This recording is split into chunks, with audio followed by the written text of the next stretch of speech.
You all should be hearing me just about now. I know my neighbors did. All right, so we are going to hang out for a little bit, just to jawbone a little bit here. Give me 1 second here.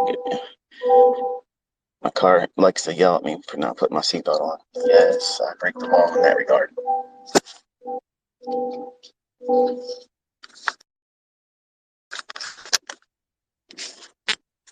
But for this one, I guess I'll have to wear it because it'll chime and chime and chime for a minute before it turns off. All right, so this week we had some non-farm payroll action. And in case you're wondering, if you don't want to be sitting through this, that it should be recorded. So that way you guys know that let's sit here and listen to this. You can come back to it later, I'm assuming. So one of the things that come up a lot is, why do I stay away from trading on Thursday and Friday, or even the afternoon session on Wednesdays on the first week of each month? And it's only to do with the inconsistencies with the market symmetry and the things that I call a signature and price action. They will come in and out. They'll be hit and miss type setups.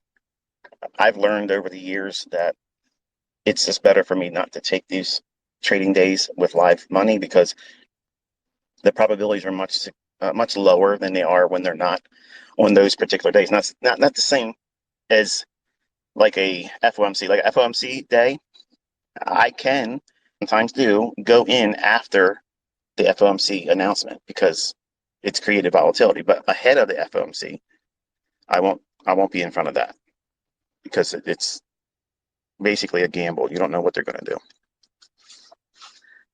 For non-farm payroll, the elements about that week and what you've learned hopefully this week was that in the beginning of the week, this is what I teach my students, that Monday, Tuesday is kind of like your honeypot. You want to go into the market looking for your setups there.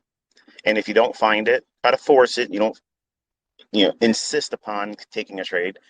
But if it presents it, you try to take it then. And then at the New York session on Wednesday, that's like your cutoff time. It's closing time. If you want to go in after that, just know that you're gambling. You're not doing what I've taught you and high-fiving me and putting up your trades and tweeting to me saying, thanks ICT, me for that, because I told you not to do it. Okay, so if you made money, that's on you. And if you lost money, guess what? That's on you too. But I see a lot of folks that will post, hey, what do you think about this? What do you think about that? And apparently they're not listening, because here's what I think. On Thursday and Friday, you shouldn't have been trading. That's what I think. And what do you do on those days? Well, basically, you're students, okay? You're learning. And even if you've been trading for a while, if you're listening to me, you are a student, okay? You're learning what it is that I do. Whether you're going to use it or not, you're a student. So you don't want to be doing the things that I'm telling you not to do, because if you do that, you're wasting your time under my tutelage. You're not going to benefit from it. Apparently, some people like to come and they'll say, hey, look, ICT says don't do this, but I made money over here. Okay, that's fine. When it rains on everybody. Okay, that doesn't mean that you did something right that day. It just means that it is. When I first started making money years ago, back in the 90s, I had 9 months of sheer luck. Luck, folks. And it's not painful for me to say now. It was painful at the time to admit to myself that I wasn't as good as I thought it was. Like, I thought that books that I purchased and VCR tapes and CDs and everything else, well, not CDs, but DVDs were coming up then. And I thought that logic was building me into a juggernaut. And well, the only thing that was a juggernaut is how fast I blew the accounts. Because once the market started going into a trader's environment where everything stopped going parabolically one direction up, I discovered that I didn't know how to trade. And that was very painful to watch me blow not one, not two, not three, not four, but 5 accounts. 5 accounts in 1 year in the 90s, trying to force what I thought the books were working for me initially with. And it's a terrible experience. But when I tell you these things, what to avoid, what not to be doing, and then I see folks going out and doing the very thing I tell you not to do. And the worst thing that can happen is for you to find short-term success doing the things I tell you not to do. That's exactly the equivalent of what I was doing for 9 months in 1993. And it was not skill, that was luck. And you were lucky if you made money on Thursday. You were lucky on Friday if you made money. Now that the dust has settled, it's Saturday. If you look at the 5-minute price action on the E-mini S&P, now, I don't have a chart in front of me, but I know what it looked like. It was very boring, very sloppy. Yes, there was a setup. Yes, there was a few little tiny little scalps. But if you were in there looking for a particular run, that would be framed with a larger degree of probability, not something just on a 1-minute basis. And when I'm looking at trades, I'm going to be all over the place, so that way you know. It's probably going to be difficult for some of you guys that are sticklers about, why don't you just stay on one topic? I'm not going to be able to stay on a topic because I'm literally speaking as my mind goes. So this is what it's like to be in my head. I may not completely close a topic, and if I don't add on something, obviously just tweet it to me in response to this post or this recording, and then I'll address it if it's something that's noteworthy. If it's something that's already been mentioned in other videos or things, then I'll pretty much just, I'll like your comment saying I read it, but doesn't mean that I'm going to answer it because I've already answered it somewhere else. But when I see folks posting that, hey, thanks ICT, I made this much money on Thursday or Friday of non-farm payroll week, I'm not going to high five that. Not because I'm ignoring you, not because I'm trying to be ignorant, but I'm trying to show you that you're doing the opposite of what I'm telling you to do. And some of you just simply want to have those war scars. Like you want to be able to go through what I went through, or anybody else that blows accounts, and I got the war scars to prove I earned my stripes. If I could go back in time and I could have someone like what I'm trying to be, I'm doing my best to be the very thing that I was wanting to be, or not wanting to be, but wanting to learn from, someone that had the experience, had gone through the pain, suffered, lost real money, and then found a way to make money. That's somebody that I would have completely subscribed to, absolutely took everything they would have said to heart. And that's my motivation in doing all this stuff, because if I can save one of you from putting yourself through what I put myself through, then it's a success for me. But it's almost like a confessional too, because a lot of you look up to me as like this superhero kind of guy, and you view me as something that I'm not. I'm not like what many of you attribute characteristics like. It's undeserved. I'm an average little person. Okay, I'm not really a big deal. I came from a small town, and I was fortunate to find my way in certain circumstances, certain chance meetings, and I've been blessed by a really big God. And that's who's behind me. That's where I get the tenacity to stay with it. That's who kept me going when I didn't have an ICT encouraging me. It would have been great for me to have somebody to sit down like this and kind of like just talk to me, be a friend, be someone to encourage me, because I was in tears just about every other day back in the 90s. I was so frustrated. I used to work, and I'm thinking about it right now as I'm driving. On Saturdays, I would get up real early, and I used to do a vending route for a guy out in Owings Mills, Maryland. And I didn't make very much money, and you've all heard this story before, but I had to go service a nursing home on, I can't remember the name of the road. It'll come to me. Fayette Street, downtown in Baltimore.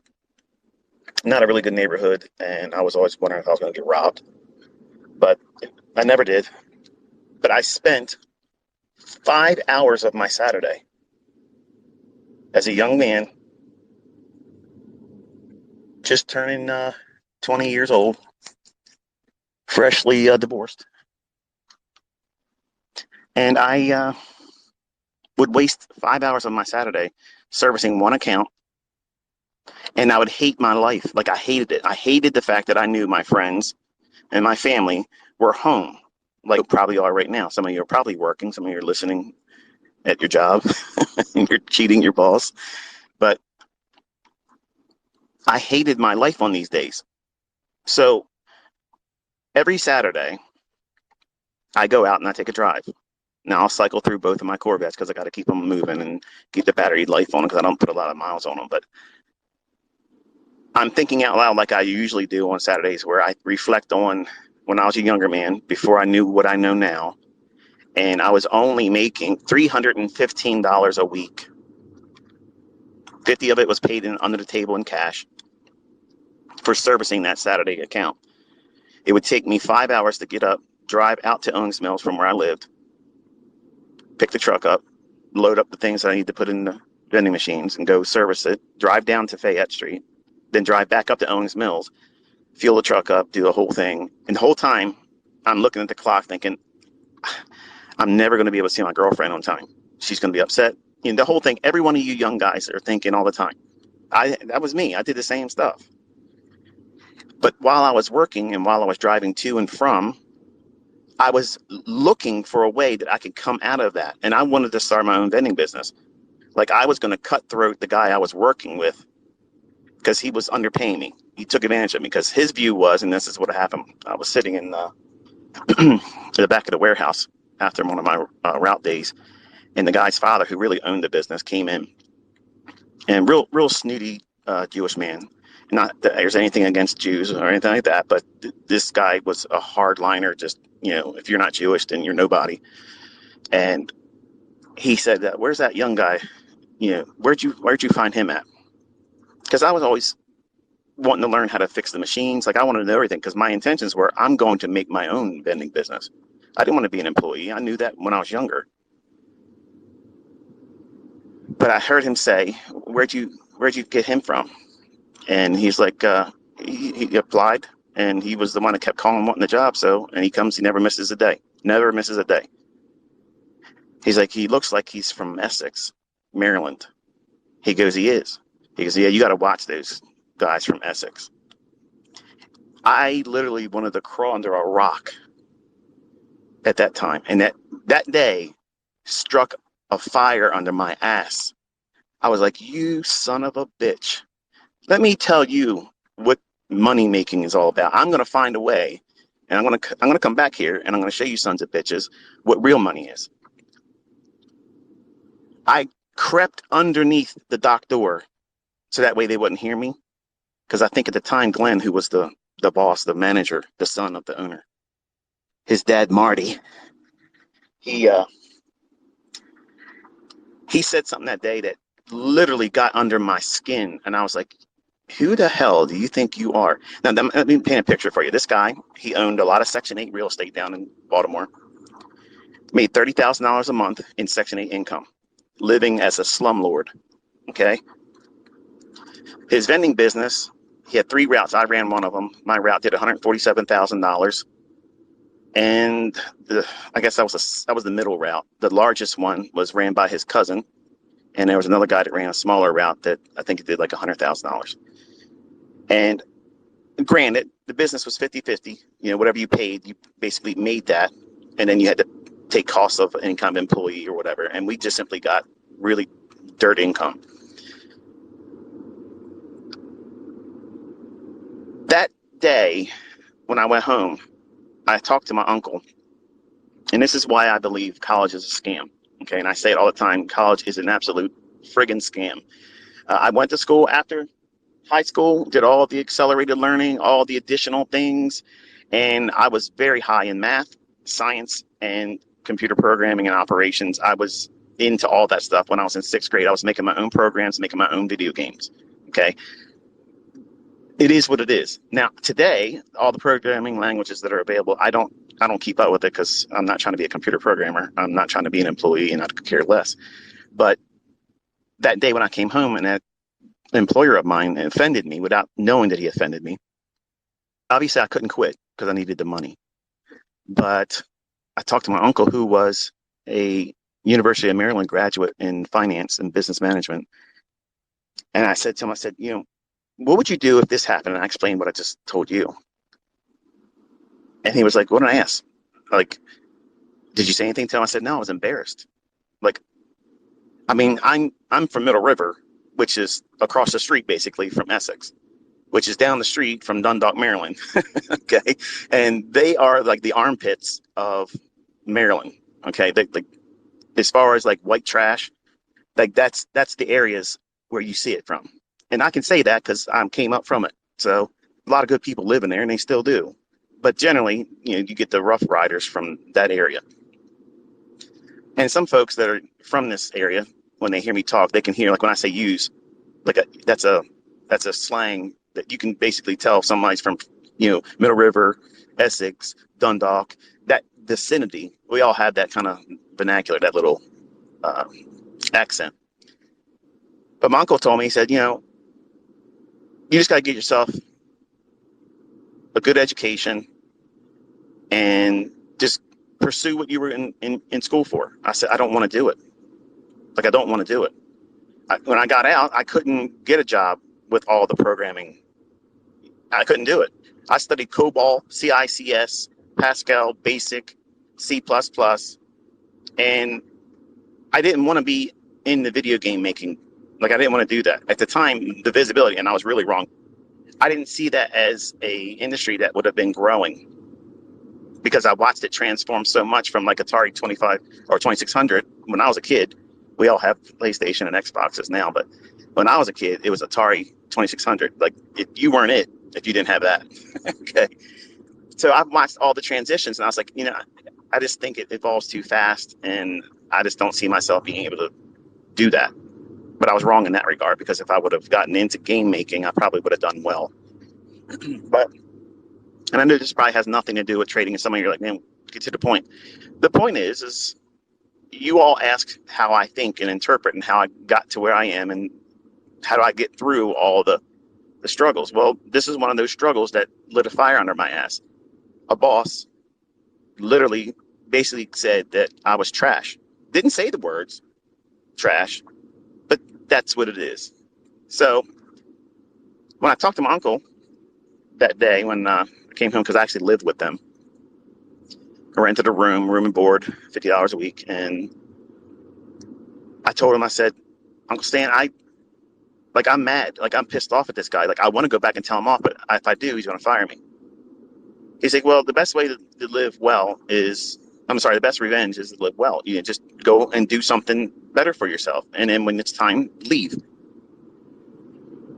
But I didn't have an answer for how to do that. Like, I didn't know what it is that I would be doing to make money.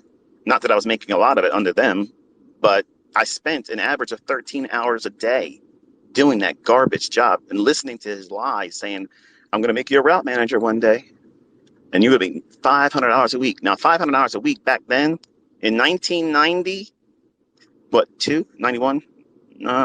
91. I literally swallowed that hook, line, and sinker thinking $500, that's mad money. Like, that's crazy money back then. $500 is nothing. Like, my stop loss per tick is like that now. So the bottom line is I was pissed off and I wanted to find a way. I wanted to find a way to get out of that situation. And my uncle's advice was go back to school and pursue more of the languages that are available today. Now, this is a guy who I love. He was a father figure in a period of my time of growing up. He let me move into his home and they treated me very good. But this is the same person, and this is what I said, don't take life advice from people that have a lot of drama in their life. And there's people out there that critique me very hard, and they assume the things I talk about and say aren't good advice. But if you look around, there's a lot of folks, since I've been public teaching, they're showing the results. They're doing those funded accounts. I'm seeing people getting paid, not just the acceptance of these funded accounts. And I'm not going to sit here and rep anyone's company because I don't have any affiliation. And please, if you're part of those companies, don't reach out to me anymore because I'm not going to, rep you. I don't do those things. Just like brokers, I don't rep a broker either. I'm not introducing broker. I'm not trying to get you to do anything except for invest in time with yourself and believe in yourself, because I'm telling you right now, going to college is the biggest fucking scam you'll ever do. And I don't care if you make money because you went to college. The world has changed. Look around. Look around. People have no idea what's about to come. They have no idea what's coming. I've been talking to my students, telling them before Trump got elected, I said all this stuff was coming. It's in video, it's documented, period. The things that are coming, you're not ready for. Your job is not guaranteed. Your boss thinks the same way about you, like I just described my old boss when I was a young man. They're not going to tell you because they can get a lot of trouble today, where, back then, a lot of things, you can get away with a lot of things back then. But I was taking advice from a guy that went to college, graduated a very high GPA, business management, a math scholar, but he was managing a Kentucky Fried Chicken. KFC. Yeah. Here's my uncle, the guy I learned about trading from, who couldn't make money outside of the first initial plunge into it, where he made money to buy a condominium down in Ocean City in Sugar. And he told me when I was 15 years old and 16 years old, every Sunday at my grandmother's, the richest people in the world, Michael, trade futures and options. Get yourself a good job, become an electronic technician, save up, invest, and live like the fat cats. Well, at 15 and 16, hearing that, I'm interested in martial arts. Okay, I'm going to run my own martial arts school. I'm not interested in all that stuff. It sounds like the stock market. That's over my pay grade as a kid. I'm not interested. I hadn't really worked yet. And then when I started working, I was thinking, this sucks. First job was a dishwasher at Gerspec's grocery store. But I looked at my uncle that day and I told him, I said, can I tell you something? And I want you to know that I'm saying this with love, and I just want to know things better. But how do you feel knowing that you wasted 6 years of your life in college, and all the bullshit that you subscribed to and the books that you paid for, all that prep work, all that stress and crunching numbers, all that stuff, and you're working at Kentucky Fried Chicken, managing kids that don't want to come to work, and then you got to stay and do their job.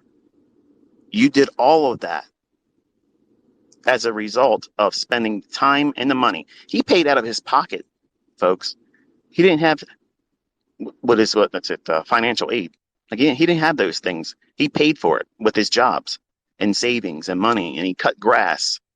And that's what he does today. He's a retired man. He doesn't even trade, and he's got his own little grass cutting business. So he puts a little bit of bread in that, and he's got a pension from Verizon where he retired from. But he was not successful as a trader. He was not successful as a college graduate with exemplary marks in school. Like, his grades were great. And to talk to him, he's a very intelligent guy, very intelligent, but down to earth too. And I love talking to him. I don't talk to him as much anymore, but that day when I asked him that, it was like I crushed his soul. And it was not my intention, folks. It was not my intention. But I wanted to know, have you observed, have you noticed that you worked your ass off and you told me to do those things and I did it? And guess what? Both of us are in the same position. We can't use the shit that we paid for in school. Nobody wants. Hang on, this guy's getting ready to try to do. Can you slow down, fucker? This guy's literally trying to fucking run me off a fucking one-way bridge here. Give me a fucking dickhead. All right, get out and beat this motherfucker's ass. Stupid bitch. Told you I was bipolar. Apologize for that. So I asked the guy, my uncle rather. And I said, listen, you know, do you honestly believe that that was the best decision for you and I? Like, I took your advice. I listened. And nothing came from that. And the look in his eye was like, literally, like, man, it was noticeable to you. I don't know if he was ignoring it, like the elephant in the room, but I know my aunt, who was married to him, looked at him like, you know, he worked really hard and let's just never talk about it. He never could make it work. He went on so many interviews, and they never hired him. And I never got an interview. Not one time. All of the resumes I put out. And I had a better GPA than he did. Not one interview. So I wasted my time. I wasted my money in a field that was the future. Programming, technology, information systems. I wanted to be a systems analyst. And guess what? I was a vending machine operator. I filled coffee machines and candy machines and soda machines, and I could take them apart and put them back together. I could tell you what's wrong with them without even being on that location. But it didn't pay money unless I owned the route. And then one day,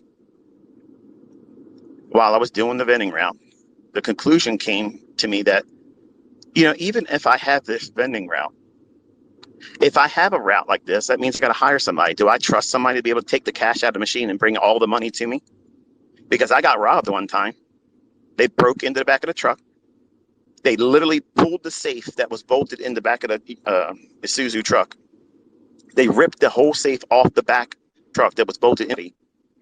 Ripped the whole entire thing out. And when I came out of the site to put the remainders and the stale stuff that I take out of machines, and I saw the door ripped off and the safe missing, I was gutted. I'm like, the first thing it came to my mind was, they're going to think I did it.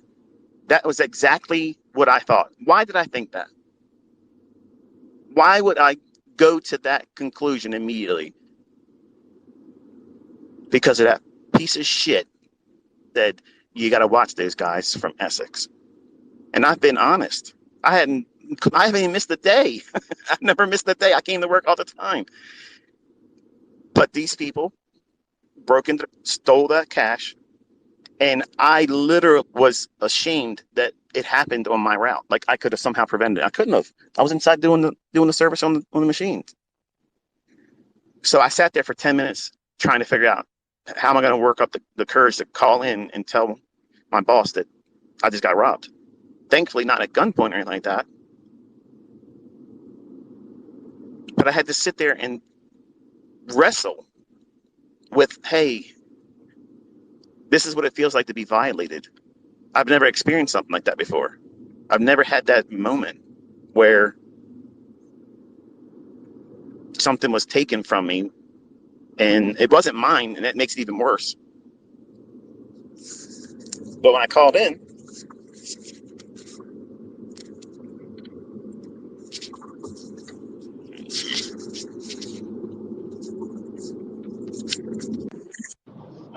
to talk to the owner of the company, I said, I just got robbed.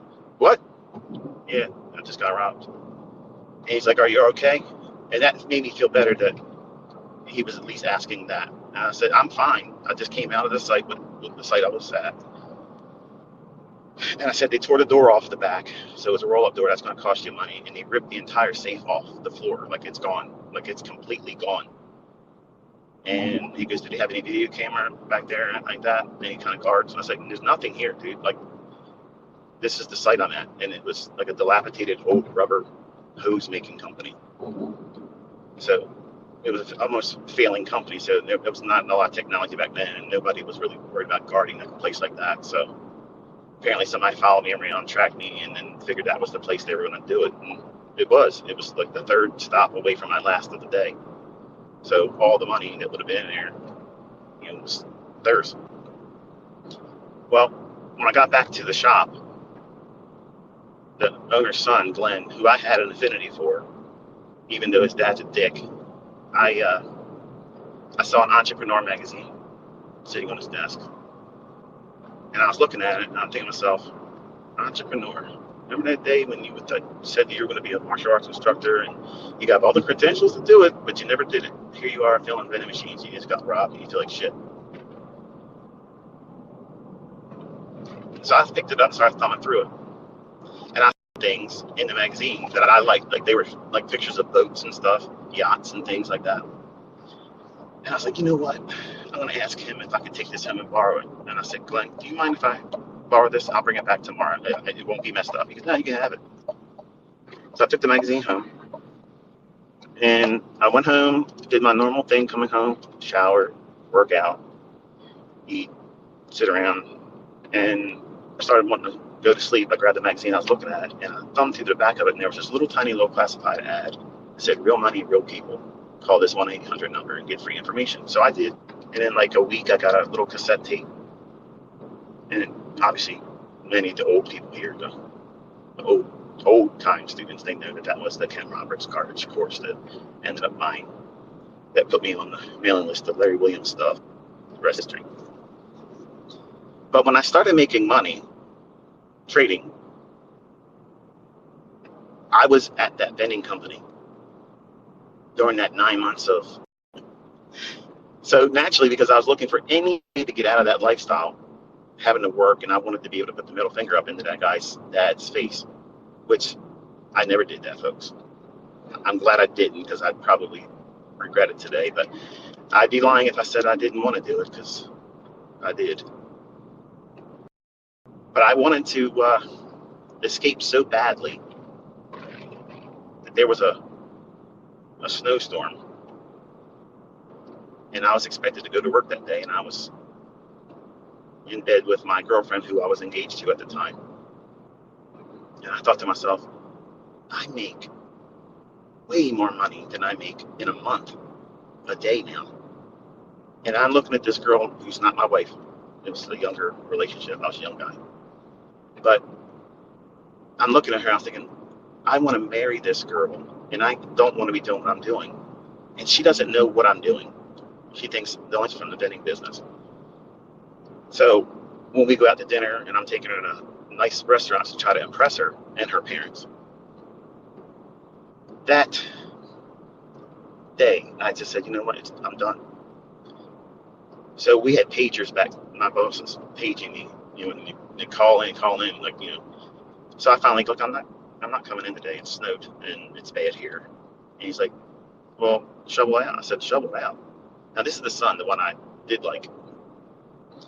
I said, Glenn, I can't shovel the friggin' streets. Like, it's everywhere, not just around my car. And I had a Z28 back then. So you just don't do a Z28 in this kind of snow we had. So he says, well, if you don't come in, you don't have a job. I said, well, that just made it a lot easier, because I'm never coming back now. See you. And I didn't go pick up my check. It was 4 months before he mailed it to me. Did it feel good to do it that day? Yes, because I didn't have a guilty conscience about it. That was the reason why I kept staying, because I liked him. I liked him as a person, but that day killed it for me, which is, I guess, God's way of saying it's time to go. So he let him show his colors to me, and I just rolled. And I just did it the way I wanted to, on my terms. They didn't say, we don't need you anymore, trash from Essex. Then their business went under. These folks that had Section 8 housing, they lost all their housing because of reports about being slumlords. So all their wealth and things that made them feel rich and such, they don't have it anymore. But I look at myself every Saturday, and it sounds venomous the way I'm saying it now. It's only because I'm talking to you like you're in the car with me right now. And I'm reliving these painful, emotional moments that were real. These are not made up things, folks. I garbage, okay, just like all of you do. I was not exempt from that. You hear me talk, and it sounds like this guy was just pressed out of a mold. He never had any hardships. It was a silver spoon in his mouth, and this is no. I had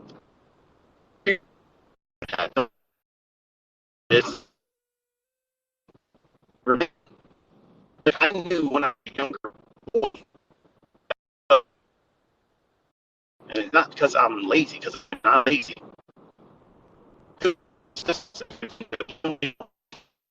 People listening, how can you recognize me?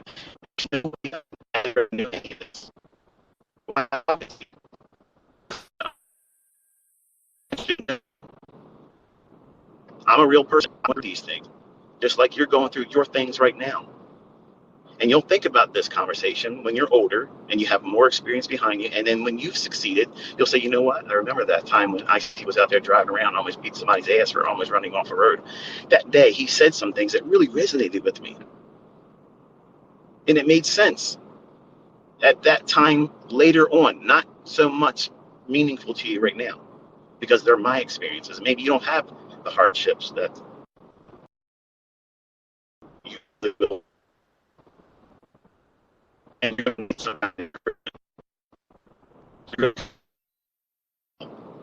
this is temporary.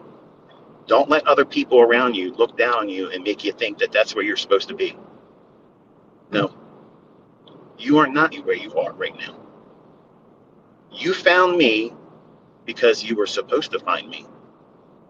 We crossed paths because you are expected to use what it is I'm teaching. You didn't find me by chance. Do I ever advertise? No. You ever seen any ads? Nope. No coupon codes, no special deals, no deadline. If you don't do it by this time, that's all garbage. That's people that need to sell. I don't need to sell shit. And when you taste what it is that I'm selling, it's real. And then when it's given to you for free, that's treasure. Look how many people are literally energized now. They're able to see it. And all it took for them is to literally engage. Take me for my word only on the basis of test and see if it's true. It costs you nothing but time. If I'm a fraud, if it doesn't work, you'll know right away. I didn't have that, folks. I didn't have those things. Hang on.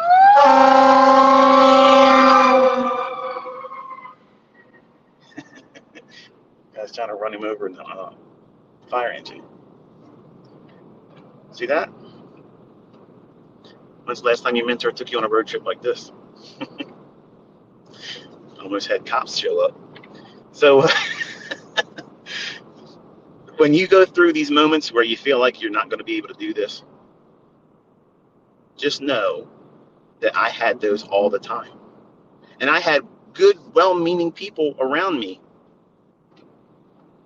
and they didn't inspire me. In fact, they were weights around my neck.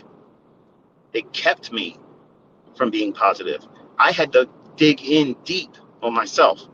And it was me basically going to war with that guy's perception of me. You got to watch those guys from Essex, Maryland. Like I'm some freaking meth head selling crack on a corner somewhere. I was a model employee. That's the guy you want, that never misses a day, that works over and doesn't expect anything extra, and believes that in time that the employer will reward them for their loyalty and work ethic. And I was taken advantage of. But guess what? I'm not complaining about that. I'm glad it shaped me into that's who I was before I started working for them. My grandfather made that in me. So college is a fucking scam. It's a scam. You will not go to college now, get a career, making a high degree of income with a great degree of consistency and longevity, because your business is not guaranteed to you. What did 2020 show you? The rules have changed. There's a second one here. I don't see any smoke, but I'm bringing it today. And Lamborghini, hey brother, I see you.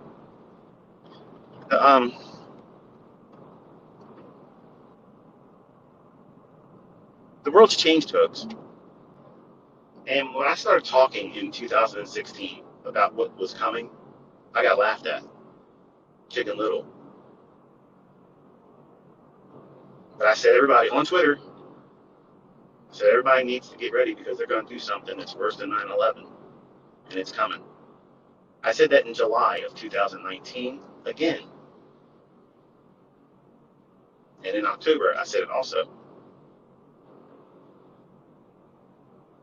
And then they started censoring my posts on Twitter, and that's the reason why I left. I did not get run off of Twitter because guess what, brother? I'm right here. Bring your shit. I'm right here waiting. Everybody can talk to me. Everybody can say what they want to say, and I'm right here to answer all of that.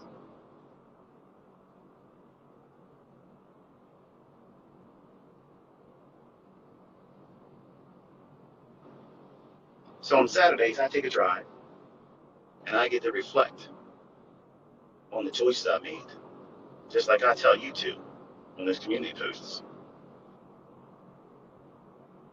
You got to look back and think, where have you been? What are you doing right now? Where are you heading? Are you still on task? Have you lost your bearings? Are you lost? Do you even know what you're doing? Did you even do anything last week that contributed to growing?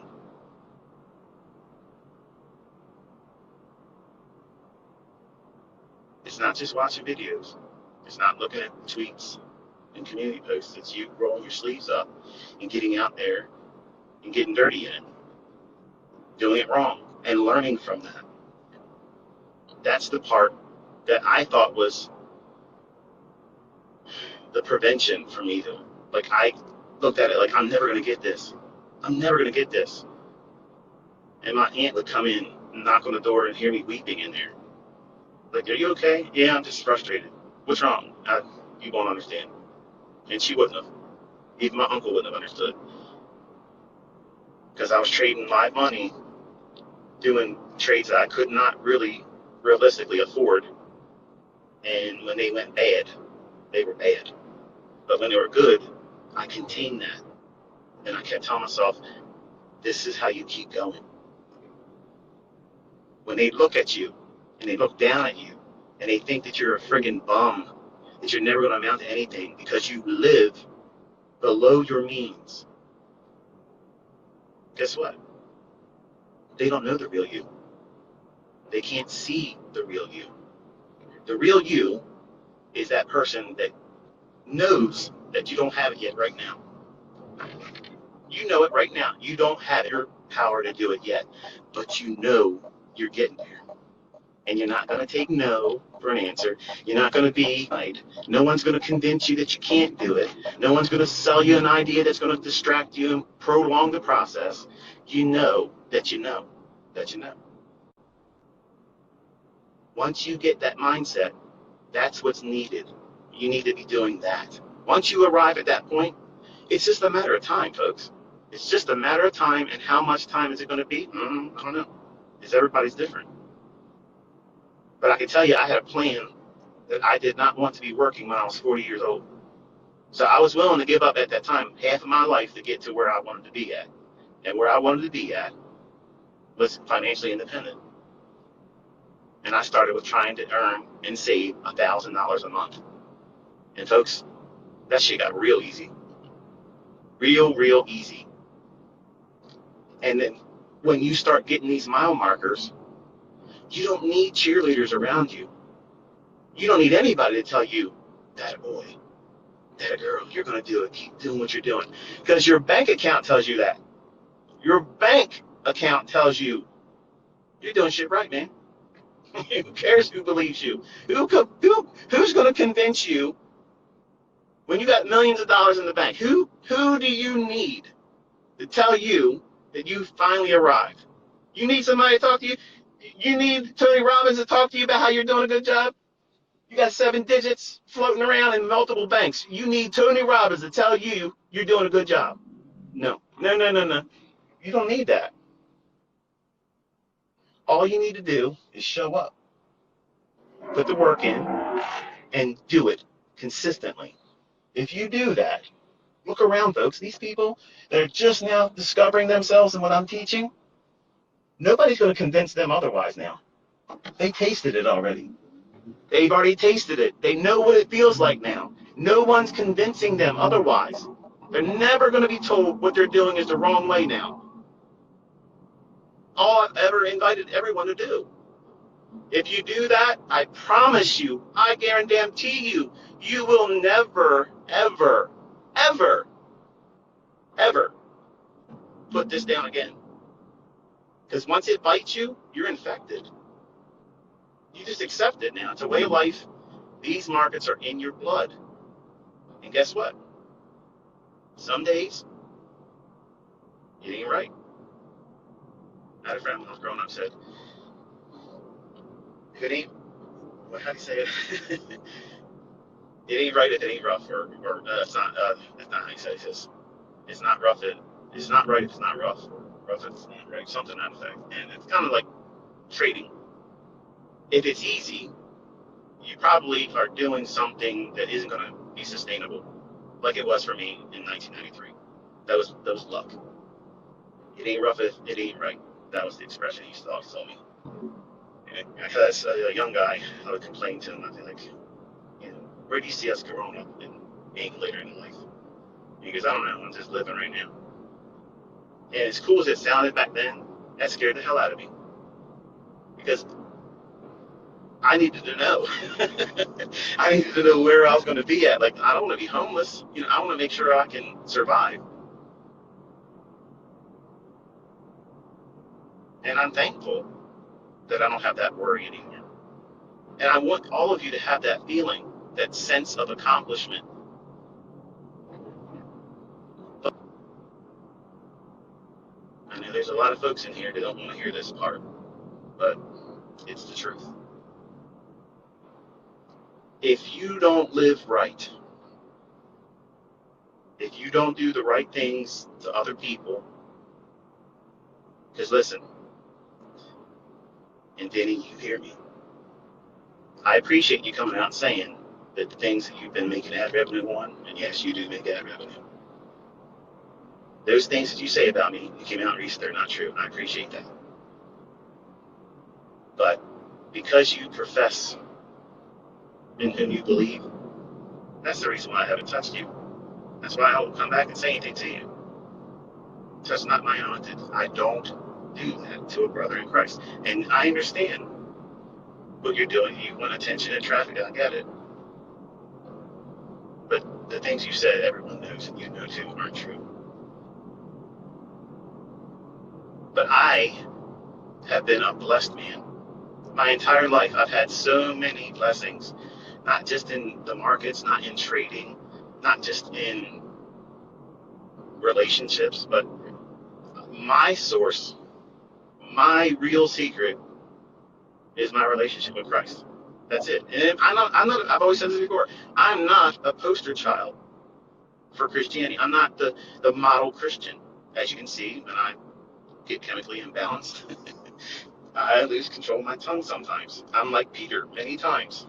I got foot and mouth disease. I open my mouth, put my foot right in it. And when I talk to all of you, I'm talking to you like you are my best friend, or my son, or my daughter. And I think you can hear it when I'm talking to you, because I mean what I say. And I lived these experiences. I've done these things. And I'm not asking anything for it. I've proven that. I've did millions and millions of dollars a year for 6 years, and I chose to stop. I guarantee you, if I went on Twitter right now and said, okay, I'm opening up shop right now, and in Jesus' name, I swear to God, I'm never doing this again. But I'm telling you, if I did it right now and posted it on Twitter, I'll open up the mentorship again, even if I doubled the price, I'd probably have millions of dollars in the PayPal account before Monday. This is the way it is. And you should be thankful that I don't do that. I don't need to do that. I don't want to do it. So if my experience was, I see this guy, he comes out and says these things that I do, and then watch all these other people prove that they can do it. They're recording their entries, their management on YouTube. That should encourage you. And then to watch this person step away from making millions of easy money. It's real easy. but it's hard managing all the personalities. So if I'm going to manage all your personalities, I'm going to do it where there's no business tie between us. And we understand that the work is all yours. And you know I'm motivated because I love doing this. And you want someone to teach you that's passionate. You want somebody that's basically lukewarm? No. You want somebody that's on fire, that literally lives and breathes this stuff. And I have done that for 30 years. I absolutely love this industry. I love this business. I love the people. I love the whole idea of it, the lifestyle, everything. And it isn't about Lambo lifestyle. It's about peace of mind, knowing that I don't need your friggin' paychecks. I don't need to ask for permission if I can go on vacation. I'm going to tell you how much money I'm making this week. You aren't setting a limit on how much money I'm going to make. That's a mindset that nobody can understand or appreciate until they live that. And I'm trying my damnedest to do that for all of you. I'm providing the tools. I'm blazing the trail for you. All you got to do is keep up with me. Just keep up. That's all you got to do. Show up every day. Do the things I'm telling you to do, and don't do the things I tell you not to do. If you do those things, I promise you, you will get this. And once you have it, it's yours. Nobody can take it from you. Nobody can say you aren't going to amount to shit. You're going to be just like the rest of us, working shit jobs. Because guess where that came from? An uncle in my family. Well, he was digging graves in Holly Hill Cemetery when he retired. I'm digging graves on the people on the other side of my trades. Like it or don't. This is the way it is. When I have analogies that make it seem like it's a sport, that's on you. But I've always looked at this as war. It's always been war.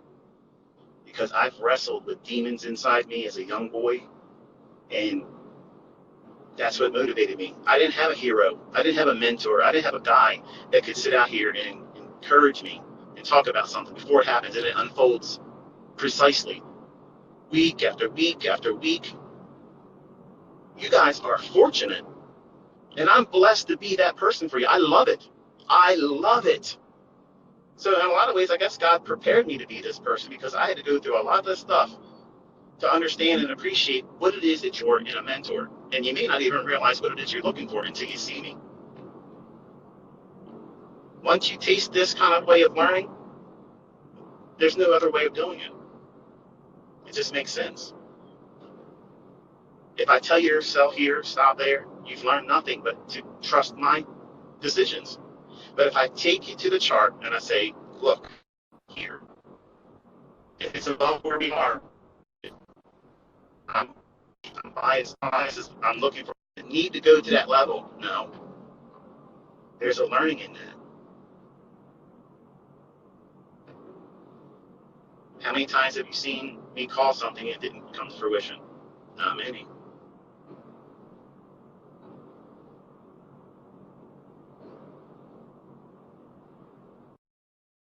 Well, my son, obviously, some of the guys out there, they're afraid that their all account challenge is going to get trumped by my son, who was a neophyte. I think I've already done that so far. The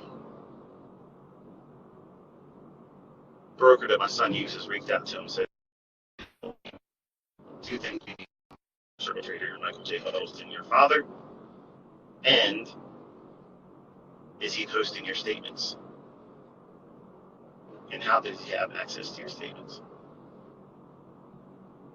And we're probably going to close your account if you do have a response. And respond to each one independently. So,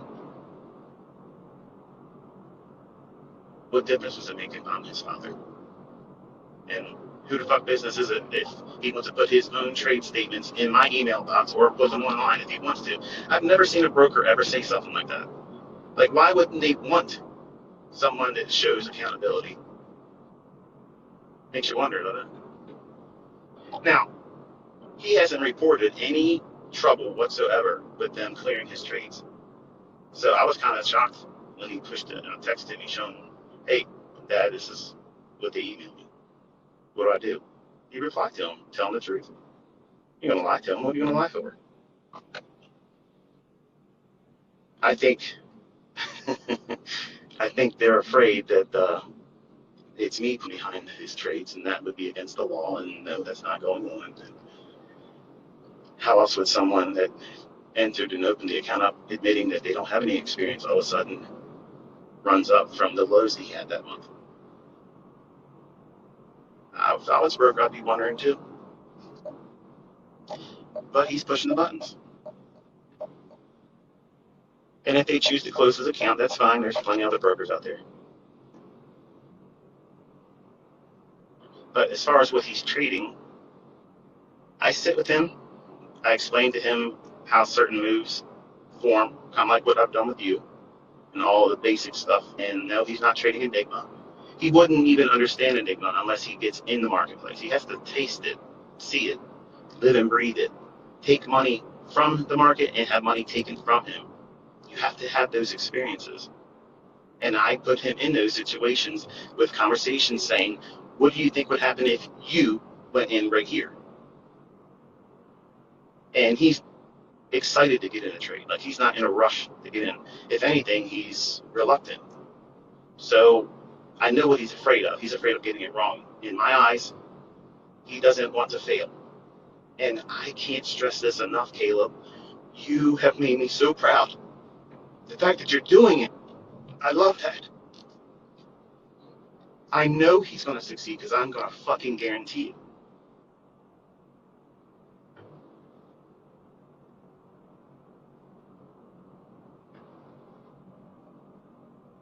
But it's hard for me to him because he wants to walk in my sight flawlessly. And I don't expect that of any of my kids. And when you have kids, or if you have them, you know what it means to feel that. They can't do anything wrong because they're your kids. They make bad decisions, but they're still your kids. But with this, I have waited so long for this. And I'm pouring my everything to him. And I don't want him to be fearful of losing. Fearful of losing. Losing, that is a tax on success. You're going to have losing, man. It's just the way it is. I lose, I get it wrong, it doesn't matter. I still beat their ass. That's the way you have to look at it. Every sports team, every sport, they don't win every down, every inning, every whatever the hell it is. I'm not even a sports fan. I'm trying to draw out other analogies because some of you don't like to hear the war story stuff. But every day isn't going to be a winning day. And I want him to understand that if he does this and he has a losing day, I'm not looking down on him on that. I want to see, does it affect you on the other side of that loss? That's what I'm interested in as his father and as his instructor in terms of trading. I want to see, how does it affect him mentally? Because I'm going to tell you right now, when I was younger, when I lost, I was pissed off. I hated everybody. I could have easily snapped the neck of somebody that would have came up to me as soon as I dusted $3,500 on a trade that I knew damn well 20 minutes before I should have got out of that thing. But now, the next person that speaks to me, it's his fault. You did this to me, you know what I mean? You know what I'm talking about. So many wives and girlfriends and boyfriends have suffered so many times. Did that time cause that pain? And you want to find some way to put an outlet on it that takes it away from you. But that's what trading is. You eat it and you swallow it. It's good medicine because it makes you the trader. That bad stuff that happens to you, that's what every wildly profitable trader has done a lot of. They ate that. They took those shots. And they kept going. That's why many of you are absolutely you're gonna find that this is the most impossible thing for you to do. And it's impossible for everybody in the beginning. until you get that mindset I mentioned earlier, where you know what? Nothing's going to deter me from doing this. I know it's going to feel like I want to quit sometimes. It's going to feel like this is a bunch of shit. I can't do it. I can't learn this. I'm frustrated. It didn't do what I want. I don't even know what the hell the bias is. Everybody's asking all the time, bias, bias, bias. I am literally teaching you bias, folks. I'm taking you into the chart, telling you, here it is. This is what I'm pointing to. If it's above the market, is that a bearish bias? No. If I'm pointing below the market price, and I'm saying, look at this level here, note that. Is that bullish? No. I'm teaching you by doing it with you. I'm showing you. I'm teaching you how to avoid when you're going to blow your account. I know that intimately. I did a lot of that in the 90s. I got no problem telling you. I got medals. I got purple hearts, okay, for blowing out accounts in the 1990s. I did it in stunning fashion. It was style. I did it while in a truck, working 13 hours a day, driving with my left foot laying on the steering wheel, going over the T bridge. High winds. That's like trading full margin, no stop. And that's how I was trading market, crude oil market, gold futures. I was doing all that stuff and losing my ass the whole time doing it. Well, blew that account. It's going to take me 6 weeks to save up another amount to get it. But guess what? Nobody could have told me ever that was a dumb decision. Because I knew in my heart, I have tasted what it feels like to win. And those wins were more than my monthly income gross. Let that bug bite you, and it'll never leave you alone. It'll never, ever leave you alone. So you might as well just roll your sleeves up, accept the fact that it's going to take some work, it's going to take some effort on your part, put in the time and the work, defer all your weekend warrior stuff that you want to hang out with your buddies and go out with your girlfriends and go buy what's on sale. Stop all that.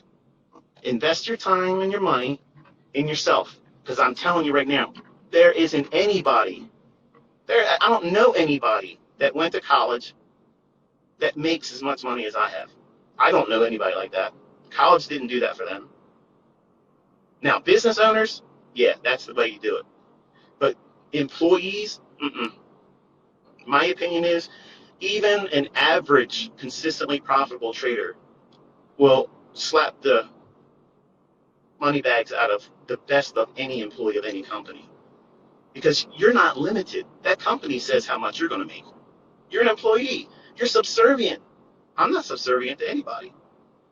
Well, the Lord. But outside of him, I ain't got to listen to nobody. Nobody tells me what my schedule is. No one tells me what I can and can't. Nobody puts a limit on how much I can earn. And folks, listen, I got out of the teaching business, but I could roll right into a signal service right now. I'm not going to, just so you know. But if you learn how to do this, you don't need to have money to do it. Learn the skill set and then prove to everyone online that you can do it consistently. I guarantee you, they will throw money at you. They will throw it at you if they could just watch what you're doing beforehand. I teach this with my students all the time.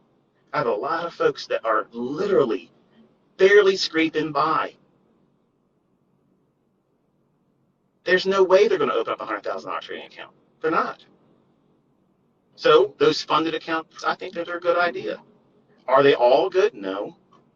Do I have a reputation of doing business with them? No, I've never done anything. We'll never tell you this company or that company over another. But the skill set, once you know it, folks, listen, man.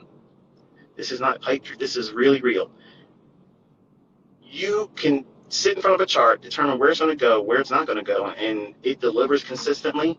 That's a skill set very, very few people can do on this planet. Even the folks that are outside what I teach and they're consistently profitable, you have a system. You know that you are part of a society that is so minuscule. We're like the League of Extraordinary Gentlemen and gentle ladies. Please don't get on me about the gender stuff. It is what it is with me. But you're an exceptional breed of person If you can sit down and interpret these charts and read the tea leaves, and you earn those strikes, whether you're doing what I do or another way of doing it. I ain't gonna knock anybody that's consistently making money. Who can do that? Nobody should. Nobody has anything to say anything about anybody that's making money. Because if you're making bread doing this stuff, you arrived. Nobody's gonna tell you different.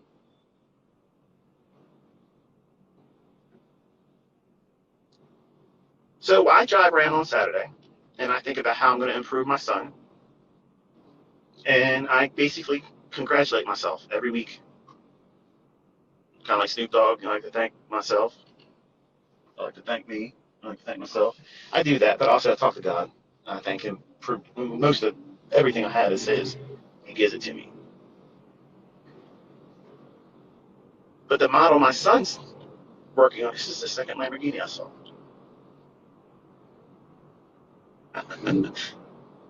Yeah. There's a green one earlier when I said it, and I was like, wait, there. I'm up here by Town Road. I took the same drive up to the Krispy Kreme that the private investigators that never got paid follow me around. I got to twist the knife when I can, folks. But I talk to my son a lot about what he wants to do, like where he sees himself. Now, he obviously knows that we can live way, way more affluent than I do. He, because he's been working, a menial warehouse job, works second shift. I think he goes in 3 o'clock and gets off at 11 is the normal end time. Sometimes they keep him over if there's things they got to finish. And he does all the heavy lifting part. He stacks up stuff, puts it on pallets, and he's not doing an easy job for a lot of money. It's for him because he's not muscular. He's not built like a shit brick house. He's literally, a young, thin guy. So he's working hard. Back hurts him all the time now.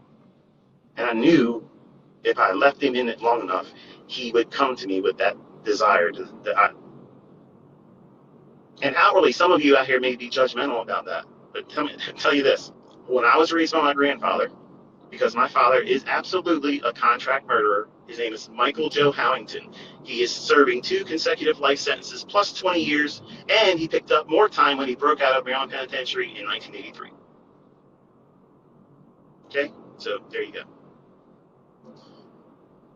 My grandfather raised me, and he raised me as a hard-line Navy man. Laziness was not accepted. You have because you earned it. If you didn't earn it, you don't have it. And when I was younger, I was going to just give money to my kids, and I talked about how I was going to do it openly. And a lot of folks really, hey, look, you think this is a good idea. And at first I was pissed off, like, hell, you tell me how to raise my kids. But one guy sat and wrote an email to me one day. He says to me, like, Michael, I love what you do. I think you're a genuinely nice guy, but I don't think it's a good idea for you to give your kids money. You should make them earn it. And he went through the list of reasons why, blah, blah, blah. And he actually talked about how he was given money by his father, and he went all the wrong directions. And in fact, that's what got my father where he was. My biological father, Michael Joe Howington, who is, again, in Jessup, Maryland House of Corrections. Look it up if you want to. Do the research on it. He was a murderer. He did it for money because he had a heroin addiction that he picked up when he was in Vietnam. Before he went to Vietnam, he was drafted. He didn't want to join it. My mother and him got together. Obviously, he was one of those guys that came from a family that had money. Not a lot of money, but they had money. And they gave him the apartment. They set him up, and they got him a car, several cars, always gave him cash. And he was spoiled. And he did shit that, spoiled people do. Made stupid decisions. He got married and then slept with my mom when she was underage. Supposed to be born. She was going to abort me. He told her, I'm going to cut your throat ear to ear if you kill that baby. And that's the reason why you hear my voice. That's the only thing my father did for me. He's never spent any time with me. He never did anything with me, ever. But my grandfather raised me. I lived with him. So, my son Caleb, I pushed him into a similar step. He has grandparents that are not doing well. My mother-in-law, she has cancer, lung cancer. She's got like half of one lung, a little less than half of one lung. And her husband is failing. Like, we don't even know how long he's going to be around. We're surprised he's still here. So my son does two things. He lives with them to help them, in many ways like a hospice. Not that they're on their deathbed, but he does a lot of things for them that they can't physically do. And he works his second shift job when they are resting in the evening time.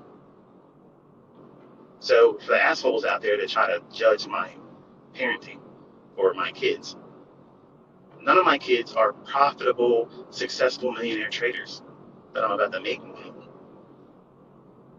My oldest son, he invested in crypto, made a little bit of money last year, and I told him, get out, please listen to me, son. Nope, this is the way it is.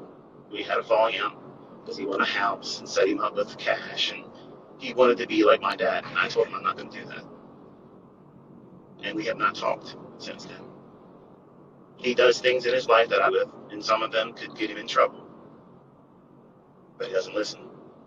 But he's his own man, and he'll have to take those consequences. But he has lost a lot of his money because he didn't listen. I told all of you crypto was going to crash. I don't trade crypto, so please stop asking me about it. I'm not going to talk about how my concepts work or don't work in them. I don't believe in crypto. So if you're trading crypto and you made money, congratulations. But don't attribute it to me because I didn't help you do it. But if you lose money, don't complain to me because I said don't eat it. But I say to my son Caleb all the time, I'm like, look, you've never complained about any of the things that you're going through right now. And that's exactly how I was.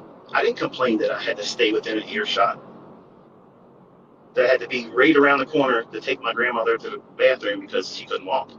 I didn't complain about that. I just thought that's what I had to do. What was I going to compare it to? I didn't have anything else to compare it to. Just like Caleb. So now he has the right mindset. Out of all my children, he has the right mindset. He has worked menial jobs and made nothing, hates his friggin' career, okay, because it's not even a career. It barely gives him any money. His back hurts every single day, and he wants to finally do his own thing. That's the fertile mind that I need. He knows what it tastes like to be living like that. He never one time complained, Dad, can you just do this for me? He's never asked me for anything. He's never done that. My other kids always ask. That's normal, I guess. But Caleb wants to just be able to earn enough money to not worry about money. He's not even trying to be rich.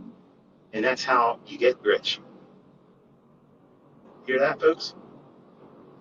You get rich when you don't try to get rich. When you do something with passion that you want to do well because you enjoy it and you love it, you need to make trading like that. And that starts by doing analysis and loving the analysis, back testing, reading price charts, and just pouring over top of it and not finding anything else that would be more interesting except for your relationships. Because they're important. You got to balance that.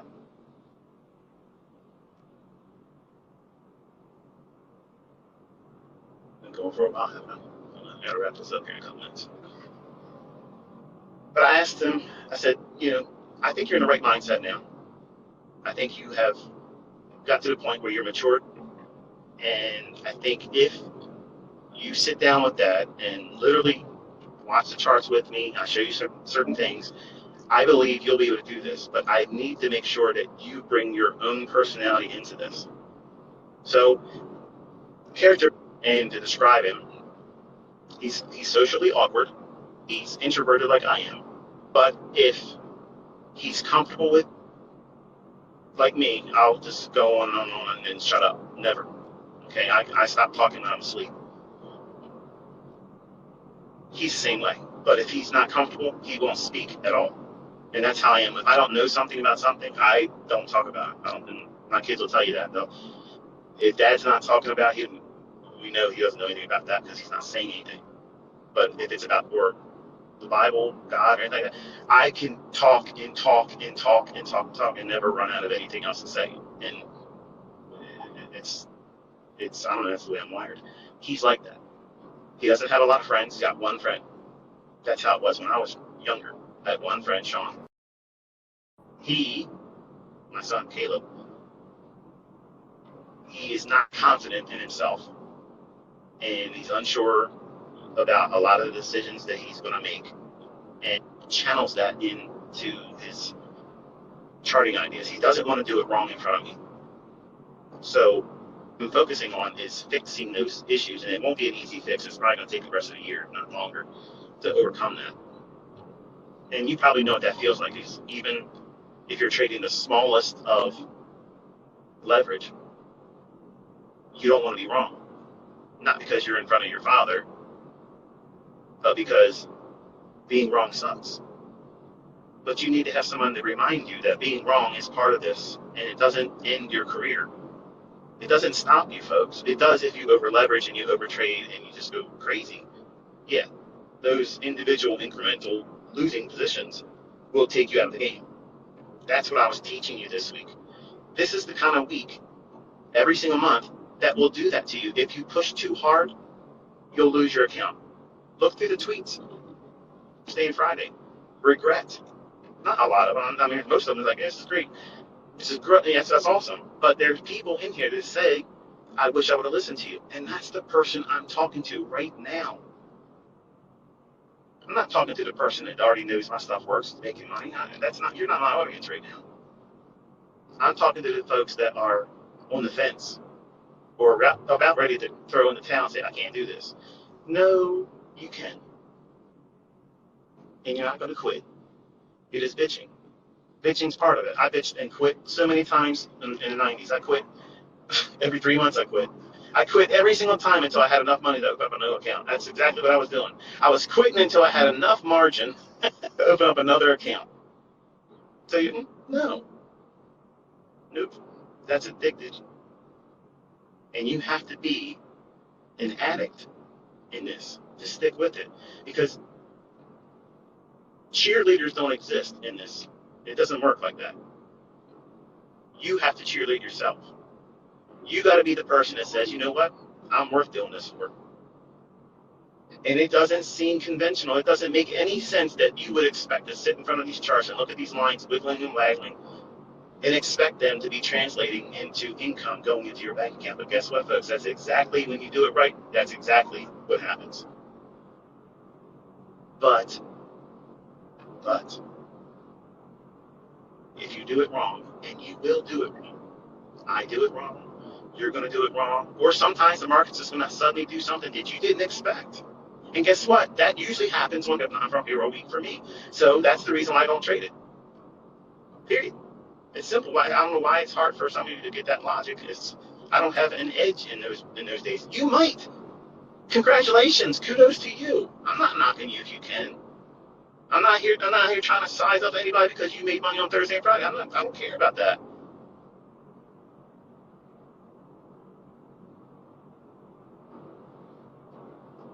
But my son, because he's indecisive, because he's unsure about himself, I'm kind of like guiding him into a model that seeks 5 points. And again, I gave an example. Someone asked him on Twitter, and I replied to it earlier this morning. What does that mean? And I said he wants to trade just EM and S&P, because he's already tasted NASDAQ, and it moves a little too quick for him. Doesn't like that fast movement. He'll like it later on. But right now, ES is a little bit more subdued. but it can be wild when it needs to be. But 5 points in the morning would be like buying it 41 even or 4100 on the E-mini S&P, and then having a limit order to sell it at 4105. So you would get 5 points times $50 on one contract, $250. So I'm trying to give him a model that repeats that once in the morning, the afternoon. He's going to be going in every single day looking for it, but it has to have certain rules and expectations. And once we settle in on that, I promise you, I will share what it is he's doing, because I'm going to tell you what he's made with it. So it's not a demo account. Okay. If we have to use a different broker, and say AMP closes his account, I'm going to make their statements that he gave me. I'm going to give him the form with me to show him anyway. So they're not stopping that. Okay, but to keep his account open and let them sleep at night by not posting it while he's trading with them, then he won't do it. But I don't need to make anything photoshopped or fake. If I'm going to Photoshop something, I'm going to Photoshop, a mustache or a beard, something stupid. Trading, I don't need to make anything fake about that. Okay, I can do it. And just like you're learning, you're going to learn how to do it. And it's fun. When people doubt you, I know a lot of young guys want to get out here and just smash everybody's head. You ever ask yourself why you want to do that? Why? What is it about? Because some of you really want to go out there and vehemently defend me. Like, I need you to defend my honor. I don't need that in me. I enjoy it. Bottom line is this. If you feel like you got to go out there and prove yourself, listen, folks, this is for the young guys. And Danny, this is you too. You were scarred. Sometime in your life, you had something cut you so bad that you had something taken from you. Somebody that you loved cut you so deeply that now you have a wound that nothing can fill it except for you proving to them that you are better than they thought you were. You were worth more than they thought you were, and then hurt you. And you want to prove it to them. But because you can't prove it to them, you're going to prove it to anybody and everyone that gets in front of you. And I tell you this because that's how I live my. I can't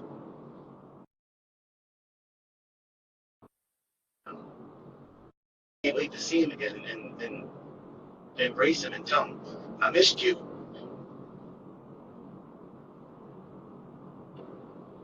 And I hope that he's proud of me.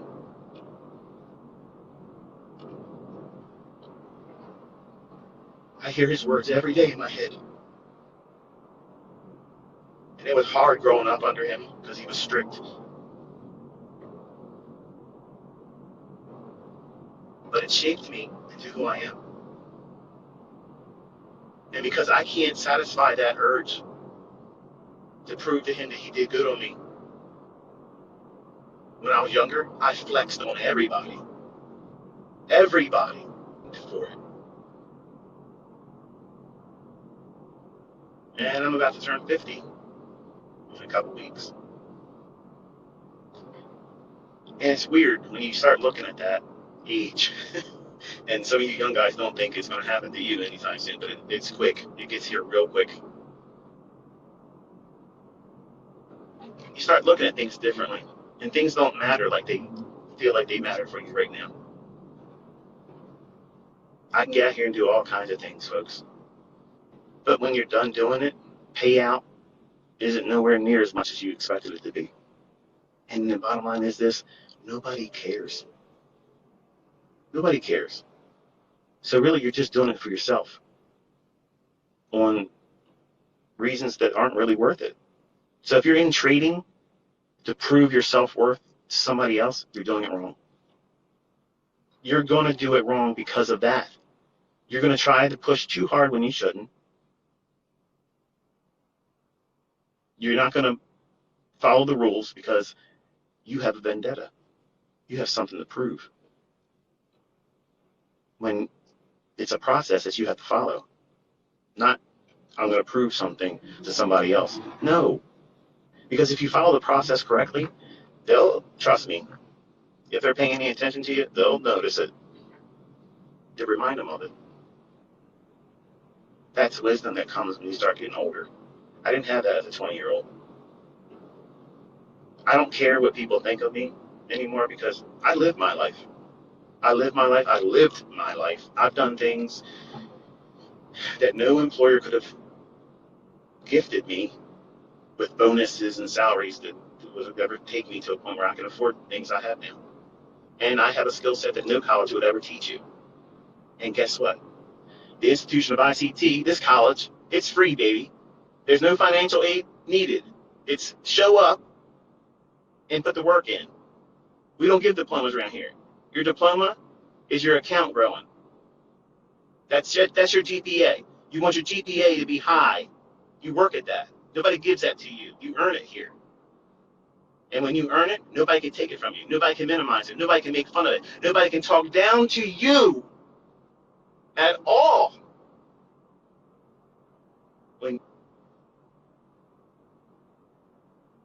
And that is what I'm trying to do with my son Caleb.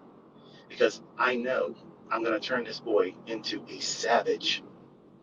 I'm going to make this motherfucking boy so monstrous. He is absolutely going to rip the shit out of these markets. There ain't going to be nobody that's ever going to be able to step this boy. Nobody. And I guarantee you, I'm putting my fucking life on this. My son's fucking name is going to be on the historical board of that Robbins Cup, and he's going to fucking destroy Larry Williams. How about that? Caleb Huddleston is going to fuck up Larry Williams' record. You know what? I'm going to celebrate like a motherfucker. I'm going to live stream that shit. When they fucking do the audit, he's going to do it. He's going to fucking do it. And I'm going to shove that straight up your fucking asses, you motherfucking trolls. And I'm going to lug a bit of it. I'm going to be the proudest papa you've ever fucking seen. I'm going to be prancing around like a fucking peacock. And ain't a fucking thing you can do about it. You ain't going to stop it. If you think you can fucking beat him, you fucking join it. You join it. I guarantee you, you will never even come fucking close.